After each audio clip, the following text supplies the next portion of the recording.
2024 elections का माहौल है और मेरा एक मित्र है, कांग्रेस के सपोर्टर है, और उन्होंने कहा है इस बार राहुल गांधी जी जीतेंगे, अंबानी से पैसा लेकर मेरे तक पहुंचेगा।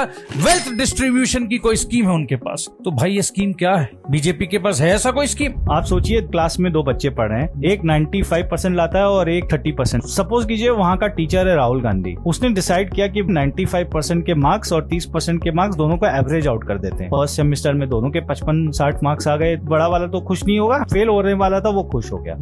सेकेंड सेमेस्टर आया, जो 95% वाला मार्क्स लेकर आया था उसको लगा कि यार इतना हम मेहनत क्यों करें, ऐसे भी तो मार्क्स एवरेज आउट ही होने वाला है, तो थोड़ा कम प्रेशर लेते हैं, रिलैक्स रहते हैं। और जो फेल होने वाला था वो उसको लगा कि अगर मैं नहीं भी पढ़ूं तो भी 45-47 मार्क्स तो मेरा कहीं गया ही नहीं। जो 95% वाला था उसके आगे 65% मार्क्स, क्योंकि वो कम पढ़ा था, और जिसने पढ़ा नहीं था उसके आगे 10 मार्क्स। दोनों के वेल डिस्ट्रीब्यूशन में दोनों का एवरेज आउट हुआ, इस बार आ गया 40। थर्ड सेमेस्टर में 95 वाले को लगा कि भाई ये तो एकदम ही नहीं पढ़ता है, और फिर भी इसके 40 आ जाते हैं, तो मैं भी मजा करूंगा, मैं क्यों मेहनत करूं। वेल डिस्ट्रीब्यूशन हुआ, एवरेज आउट हुआ, दोनों फेल।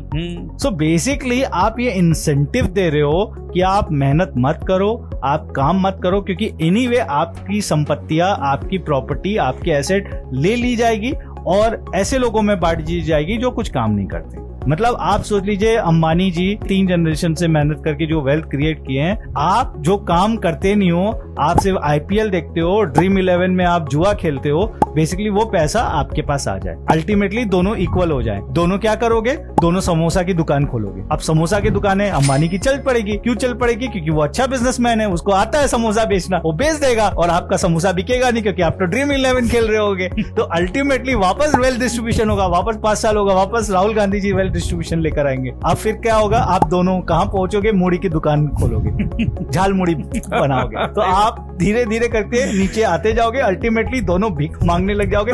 भीख मांगने में आप ज्यादा बेटर हो तो आप उनको बीट कर दोगे अंबानी को। अरे वाह रे ऋषि भाई, distribution.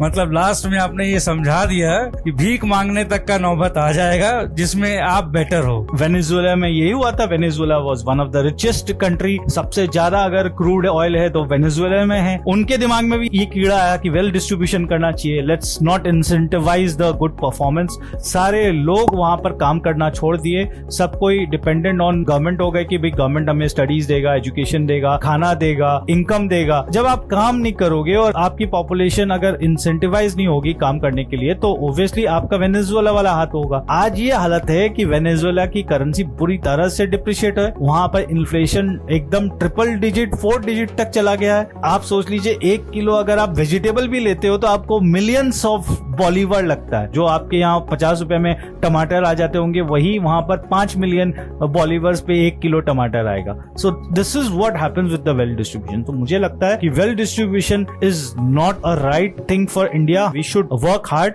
We should work smart, and we should incentivize the entrepreneurship. कि जितना हम एंटरप्रेन्योर को इंसेंटिवाइज करेंगे उतनी जॉब्स क्रिएट होगी। हमें जॉब्स क्रिएट करना है, हमें इसको एक रकम हमें से मूड़ी नहीं बेचना, मूड़ी नहीं बेचनी है, हमें भीख नहीं मांगना है।